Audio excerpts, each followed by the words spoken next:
Hello students, so welcome back to our channel and today we will continue our chapter. The book is Footprints Without Feet and the name of the chapter is Bholi and the number is 9. Okay, second last chapter of this book na. So in our previous video हमने क्या पढ़ा था कि भोली नाम की एक लड़की होती है. भोली क्यों पड़ता है उसका नाम? क्योंकि वो बैकवर्ड चाइल्ड है. अपनी एज की लड़कियों से जो है उसका थोड़ा दिमाग जो है वो कम है, मतलब कि वो मेंटली जो है ज़्यादा डेवलप नहीं हो पाई, क्योंकि 10 महीने की जब वो थी तो वो चारपाई से गिर जाती है और उसके सिर में जो है वो चोट लगती है. ये भोली बैठी हुई है बेचारी ना, सैड सी. तो घर में भी उसको कोई नहीं पूछता है. तो वहाँ पर फिर क्या होता है कि उसकी 3 बहनें और हैं, 3 भाई हैं. तो सभी अच्छे हैं बट इसको नेग्लेक्ट किया जाता है घर में, क्योंकि ये सीधी सादी सी भोली सी थी. तो इसका नाम इसका भोली पड़ गया. तो अब गांव में जो है वो स्कूल खुलता है गर्ल्स के लिए, तो फिर तहसीलदार बोलता है अपनी बेटी को भेजो. तो अब कहते हैं कि अब उस भोली को ही भेज देते हैं, क्योंकि उस टाइम जो है वो कहते हैं कि लड़कियों को पढ़ना अच्छा नहीं माना जाता था, कि उनसे शादी कौन करेगा. तो भोली जब स्कूल में जाती है तो उसको बड़ा अच्छा लगता है. उसकी टीचर बड़ी अच्छी उसको लगती है, क्योंकि वो बड़े प्यार से उसके साथ बोलती है. आज तक कभी भी कोई उसके साथ इतना प्यार से नहीं बोला था. तो उस जैसे वो स्टैमर करती है, मतलब हकलाती है, तो उसकी टीचर उस पर हंसती भी नहीं है. तो ये बात जो है वो भोली को बड़ी अच्छी लगती है. तो यहाँ तक हमने करा था. तो अब पेज नंबर 58. सो तो जब वो भोली की टीचर उसको कहती है कि तुम अच्छे से बोलोगी बाकियों की तरह, तो भोली कहती है कि रियली. तो उसकी टीचर कहती है yes yes it will be very easy. कहते बहुत इजी होगा ये. You just come to school every day. तुम्हें हर रोज़ स्कूल जस्ट आना पड़ेगा. You will you come. कहते तुम आओगी. भोली नोडेड. भोली सिर हिलाती है. नो से इट अलाउड. तो उसकी टीचर कहती है उसको नहीं, जोर से बोलो. ये yes. And Bholi herself was astonished that she had been able to say it. और वो हैरान हो जाती है कि वो खुद बोल गई इतना बड़ा. Didn't I tell you. कहती मैंने तुम्हें कहा नहीं था. Now take this book. कहते अब ये बुक लो. उसकी टीचर बोलती है. The book was full of nice pictures and the pictures were in colour. Dog, cat, goat, horse, parrot, tiger and a cow just like Lakshmi. तो picture जो थी ना वो फुल की बुक जो थी ना वो कई तरह की कलरफुल पिक्चर्स थी उसमें. तो वो उसमें जैसे कैट है, डॉग है, ऐसे कई सारे थे. और साथ में वहाँ पर क्या था, हर एक वर्ड लिखा हुआ था वो बड़े अक्षरों में हर पिक्चर के साथ. So in 1 month you will be able to read this book. तो उसकी टीचर कहती है 1 month में तुमने ये बुक पढ़ लोगी. Then I will give you a bigger book. फिर मैं तुम्हें इससे बड़ी बुक दूंगी. Then I will still bigger one. फिर इससे बड़ी बुक दूंगी. In time you will be more learned than anyone else in the village. और फिर कहते कि तुम एक टाइम में बहुत ज़्यादा पढ़ लोगी, सबसे ज़्यादा इस गाँव में पढ़ी लिखी होगी. Then no one will ever be able to laugh at you. फिर कोई तुम पर जो है वो हंसने की कोशिश नहीं करेगा. Person will listen to you with respect. तो सारे तुम्हें रिस्पेक्ट के साथ सुनेंगे. And you will be able to speak without the slightest tremor. और फिर तुम बिल्कुल बिना हकलाए जो है तुम बोल सकती हो. अंडरस्टैंड? समझ गई? Now you go home and come back early tomorrow morning. और फिर कल जल्दी आना school. Bholi felt as if suddenly all the bells in the village temple were ringing and the trees in front of the school house had blossomed into big red flowers. तो भोली को इतना अच्छा लगता है ये सुनकर. उसे ऐसा लगता है कि मंदिरों की घंटियां सारी एक साथ बजने लगी हैं और ट्रीज उसके घर के सामने, उसके स्कूल के सामने सभी जो है रेड फूलों से भर चुके हैं. Her heart was throbbing with a new hope and a new life. उसका दिल जो है वो जोर जोर से नई आशा के साथ धड़कने लगता है. उसको नई उम्मीद जो है अपनी लाइफ में दिखती है. So third part. Thus the year past. तो कई साल बीत गए. The village became a small town. तो विलेज जो है एक स्मॉल टाउन बन जाता है. The little primary school became a high school. पहले प्राइमरी स्कूल था, फिर हाई स्कूल बन गया. There were now a cinema under a tin shed and a cotton ginning mill. तो अब टिन शेड के नीचे सिनेमा थिएटर खुल गया था और कॉटन गिनिंग मिल, मतलब कॉटन को बुनने वाली जो मिल थी वो भी बन गई थी वहाँ पर. The mail train began to stop at the railway station. तो रेलवे स्टेशन भी बन चुका था और वहाँ पर ट्रेन जो थी वो रुकती थी. One night after dinner Ramlal said to his wife. तो एक रात डिनर के बाद रामलाल अपनी वाइफ को कहता है then shall I accept Vishambhar's proposal. तो क्या मैं विशंबर का प्रपोजल जो है वो मान लूँ? Yes certainly, his wife said. तो उसकी वाइफ कहती है हाँ बिल्कुल। Bholi will be lucky to get such a well to do bridegroom. तो भोली को बड़ा अच्छा रहेगा तुम इसके जैसा दूल्हा मिलने में। A big shop, a house of his own, and I hear several thousand in the bank. कहती बड़ी दुकान है, अपना घर है, और मैंने तो सुना है कई हज़ारों बैंक में उसके पैसे भी हैं। Moreover he is not asking for any dowry. सबसे ज़्यादा बड़ी बात तो ये है वो किसी दहेज की बात नहीं कर रहा है। That's right but he is not so young you know. कहते हाँ ये तो ठीक है लेकिन वो इतना जवान नहीं है, तुम्हें पता है। Almost the same age as I am. Almost कहते मेरे बराबर की उम्र है उसकी। एंड ही ऑल्सो लिम्स, वो तो लंगड़ाता भी है। Moreover the children from his first wife are quite grown up. तो उसके जो पहली शादी के बच्चे हैं वो तो काफ़ी बड़े भी हो चुके हैं। So what does it matter. तो कहती इसमें और क्या प्रॉब्लम है, क्या बात है इसमें। हिज वाइफ रिप्लाइड, तो वो कहती है 45 और 50, it's not great age for a man. कहते 45-50 साल होगी, कोई ज़्यादा उम्र थोड़ी है आदमी के लिए ये। We are lucky that he is from another village and does not know about her pock marks and her lack of sense. हमें तो अच्छा होना चाहिए, लकी हैं हम कि वो किसी दूसरे गांव से है और उसके पोक मार्क्स के बारे में नहीं जानता है, और वो थोड़ी सीधी सादी सी है, उसको अकल नहीं है, मूर्ख है, उसके बारे में भी नहीं कोई जानता है वो।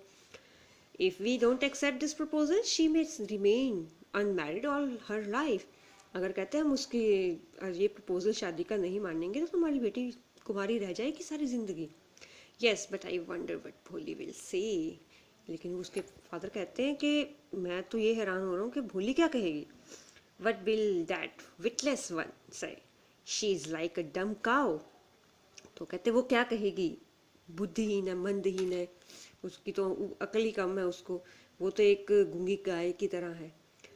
May be you are right muttered Ramlal. तो रामलाल कहता है शायद तुम सही कह रही हो। In the other corner of the court yard भोली ले अवेक ऑन हर कोट। तो दूसरे कॉर्नर में एक आंगन में भोली जो है वो आंगन में लेटी हुई थी अपने चारपाई पर, listening to her parents whispered conversation. तो अपने पेरेंट्स की बातें जो थी वो सुन रही थी। Vishambhar Nath was a well to do grocer. Vishambhar Nath जो है वो बड़ा अच्छा ग्रॉसर, मतलब पंसारे की दुकान जहाँ से दालें वगैरह मिलती है ना वो। He came with a big party of friends and relations with him for the wedding. तो वो जो है बड़ी पार्टी अपने फ्रेंड्स के साथ जो है आता है शादी के लिए, अपने रिलेटिव्स के साथ आता है। A brass band playing of a popular tune from an Indian film headed the procession with the bridegroom riding a decorated horse. तो ब्रास का बैंड जो है वो बड़ा अच्छा हिंदी मूवी का कोई अच्छा सा पॉपुलर सॉन्ग जो है वो बजा रहे हैं। ब्राइड रूम जो है, दूल्हा जो है, बड़े सजे धजे घोड़े पर बैठा हुआ है। Ramlal was overjoyed to see such pomp and splendour. तो इतनी चमक धमक देख के ना रामलाल बहुत खुश होता है। He had never dreamed that his fourth daughter would have such a grand wedding. तो वो तो सोचता था कि मैंने तो कभी सपना भी नहीं सोचा था कि मेरी उस छोटी बेटी की शादी इतनी धूमधाम से होगी। Boli's elder sisters who had come for the occasion were envious too of her luck. तो उसकी जो तीनों की तीनों बहनें आई हुई थी वो जो है देखकर चकाचौंध देखकर धूमधाम देखकर जो है वो जेलस फील कर रही थी। एनवियस मतलब jealous. When the auspicious moment came, the priest said, "Bring the bride." auspicious मतलब शुभ घड़ी जब आती है तो वो पंडित कहता है ना दुल्हन को लाओ। Boli, clad in a red silken bridal dress, was led to the bride's place near the sacred fire. तो भोली जो है रेड सिल्क की साड़ी उसने पहने हुई थी और जहाँ पर दुल्हन का जगह थी उस पवित्र अग्नि के सामने उसको लाया जाता है। Garland the bride, one of his friends prompted विशाम्बर नाथ। तो विशाम्बर नाथ का एक फ्रेंड जो कहता है दुल्हन को माला पहनाओ। The bridegroom lifted the garland of yellow marigolds. तो ब्राइडरूम जो है दूल्हा जो है उसके हाथ में जो गेंदे के फूलों की माला थी वो उसको ऊपर उठाता है। A woman slipped back the silken well from the brides face. तो एक लेडी थी वो उसने घूंघट निकाला हुआ था ना सिल्क से, साड़ी से। तो एक लेडी जो है उसके सिल्क साड़ी का जो घूंघट था दुल्हन के चेहरे से हटाती है। विशाम्बर टुक अ क्विक ग्लैंस। विशाम्बर फटाफट देखता है। The garland remained poised in his hands. तो जैसे ही वो देखता है उसकी शक्ल, उसका फेस, उसके हाथ वहीं के वहीं रह जाते हैं, उस हिलते नहीं हैं। The bride slowly pull down the veil over her face, तो चुपचाप वो अपना घूंघट में फिर से चेहरा छुपा लेती है। Have you seen her, said Vishambhar to the friend next to him. तो उसका फ्रेंड विशाम्बर का उसके साथ खड़ा हुआ था, तो विशाम्बर कहता है तुमने उसको देखा? She has pock marks on her face, कहते उसके तो पोक मार्क्स हैं उसके चेहरे पर। So what, you are not young either. तो उसका फ्रेंड कहता है तो क्या हुआ, तुम भी कौन सा जवान हो अभी। Maybe, but if I am to marry her, her father must give me 5,000 rupees. तो कहते नहीं जवान हूँ, लेकिन फिर भी अगर उसके फादर को मेरे साथ इसकी शादी करवानी है तो उसके फादर को मुझे 5,000 रुपये देने होंगे। Ramlal went and placed his turban, his honour at Vishambar's feet. तो रामलाल जाता है, अपनी पगड़ी जो है, अपनी इज्जत जो है विशाम्बर के पैरों पर रखता है। Don't humiliate me so, take 2,000 rupees. तो कहते मुझे इतना शर्मिंदा मत करो, तुम 2,000 रुपये ले लो। नो 5,000 और we go back, keep your daughter. तो कहते नहीं, 5,000 ही चाहिए, नहीं तो हम वापस जाएंगे, और अपनी बेटी अपने पास रखो। Be a little considerate please, कहते थोड़ा सा तो सोच लो। If you go back I can never show my face in the village. कहते अगर तुम वापस चले गए तो मैं तो अपना चेहरा कभी गांव में दिखा ही नहीं सकता था। देन आउट विद 5,000, कहते फिर 5,000 रुपये लाओ। Tears streaming down his face, Ramlal went in, opened the safe and counted the note. तो उसकी आंखों से जो है वो उसके चेहरे पर टप टप आंसू टपकते हैं। रामलाल अंदर जाता है, तिजोरी खोलता है और फिर अपने नोट काउंट करता है। He place the bundle at the bride rooms feet. तो फिर उस दूल्हे के पैरों पर जो है वो पैसों का बंडल जो है वो रख देता है। On Bishamber's greedy face appeared a triumphant smile. तो विशाम्बर का जो ग्रीडी फेस था ना, कि उसके चेहरे से ही जो है वो झलक रहा था वो कितना लालची है। तो विजय मतलब ट्रायम्फ मतलब कि जीत जो थी वो जीत वाली हंस रहा था वो। He had gambled and won. उसने तो जुआ खेला था और वो जीत गया। Give me the garland, he announced. तो वो कहता है मुझे दो हार। Once again the veil was slipped back from the bride's face, but this time her eyes were not downcast. तो एक बार फिर से दुल्हन का घूंघट जो है वो उसके चेहरे से पीछे हटता है, लेकिन अब वो उसकी आंखें नीचे नहीं देख रही थी। She was looking up, looking straight at her prospective husband. तो वो सामने देख रही थी, अपने हस्बैंड को देख रही थी जो उसका हस्बैंड होने वाला था। And in her eyes there was neither anger nor hate, only cold contempt. तो ना ही उसकी आंखों में कोई शर्म थी, ना ही कोई गुस्सा था, ना ही कोई जेलस थी, बस शांत थी वो। Vishambar raise the garland to place it round the bride's neck. तो विशाम्बर जो है वो हार ऊपर करता है उसके गले में पहनाने के लिए, but before he could do so Bholi's hand struck out his like a streak of lightning and the garland was plunged into the fire. तो वो फिर, लेकिन वो क्या करती है भोली कि जैसे ही वो जो है उसको हार पहनने लगता है, वो पहना ही नहीं पाता है। भोली उसके हाथ को जोर से झटका देती है और गार्लैंड जो है वो गले की माला जो है वो आग में गिर जाती है। She got up and through away the well. तो उठ जाती है और अपना घूंघट पीछे हटाती है। पिताजी, said Bholi in a clear, loud voice, and her father, mother, sisters, brothers, relations, and neighbors were startled to hear her speak without even the slightest tremor. तो वो फिर भोली जो है बोलती है पिताजी, बड़ी क्लियर वॉइस में ऊंचा करके। उसके father, mother, brother, sister, relatives, आसपास के लोग सभी हैरान रह जाते हैं कि ये तो बिना हक लाए बोल गई साफ से। पिताजी, टेक बैक योर मनी। कहते पिताजी अपने पैसे वापस लो। I am not going to marry this man. मैं इस आदमी से शादी नहीं करूंगी। Ramlal was thunderstruck. तो रामलाल जो है हक्का बक्का रह जाता है। The guest began to whisper. तो वो जो गेस्ट आए हुए थे वो भी आपस में फुसफुसाने लगते हैं। सो शेमलेस, सो अगली एंड सो शेमलेस। कहते कितना भद्दा है, कितना शर्मिंदगी की बात है ये। तो बोली, are you crazy, shouted Ramlal. तो रामलाल कहता है तुम पागल हो। You want to disgrace your family. तुम अपनी फैमिली की इज्जत नहीं करना चाहती। Have you some regard for our इज्जत। कहते कुछ तो हमारी इज्जत की परवाह करो। for the sake of your izzat, said Bholi. I was willing to marry this lame old man. कहते हैं आपकी इज्जत के कारण ही तो मैं इस बूढ़े लंगड़े आदमी से शादी करने लगी थी। But I will not have such a mean greedy and contemptible coward as my husband. लेकिन कहते कि मैं एक मतलबी, एक ग्रीडी, जो एक कमज़ोर आदमी है, कमज़ोर बोल सकते हैं यहाँ पर, एक तरह से जो है डरपोक आदमी को अपना हस्बैंड नहीं बना सकती। I want, I want, I want, बिल्कुल नहीं बनाऊंगी, बिल्कुल मैं नहीं बनाऊंगी, बिल्कुल नहीं।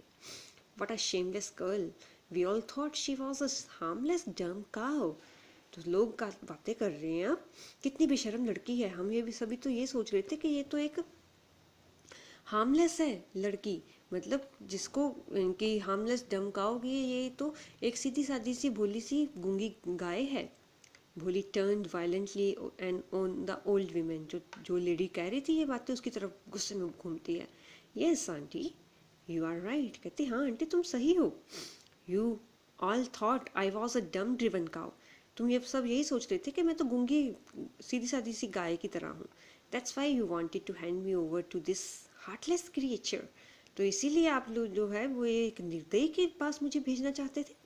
But now the dumb cow, the stammering fool is speaking। लेकिन अब एक गूंगी गाय, एक हकलाने वाली मूर्ख बोल रही है। Do you want to hear more? क्या आप और सुनना चाहते हैं? विशांबरनाथ the grocer started to go back with his party।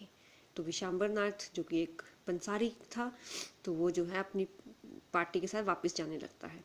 The confused bandsman thought this was the end of the ceremony and struck up a closing song। तो वो confuse बैंड्समैन, अब band वाले, उनको समझ में नहीं आ रहा, शादी हो गई, वो सोच रहे थे शादी हो गई, अब वो विदाई का गाना गाने लग पड़े। Ramlal stood rooted to the ground, his head bowed low with the weight of grief and shame. तो रामलाल जो है वो झुका हुआ ग्राउंड की तरफ देख रहा था, उसका सिर भी जो था वो नीचे था, और उसके इनकी ये था कि उसके दिल दिमाग पर जो है वो दुख और शेम का भार था। The flames of the sacred fire slowly died down। तो अब धीरे धीरे वो पवित्र अग्नि भी बुझ जाती है। Everyone was gone। हर कोई जा चुका था। रामलाल turned to भोली and said। तो रामलाल भोली के पास जाता है और कहता है but what about you? No one will ever marry you now। कहते लेकिन अब तुम्हारा क्या होगा, कोई तुमसे शादी नहीं करेगा। What shall we do with you? हम क्या करेंगे तुम्हारे साथ? And Sulekha said in a voice that was calm and steady।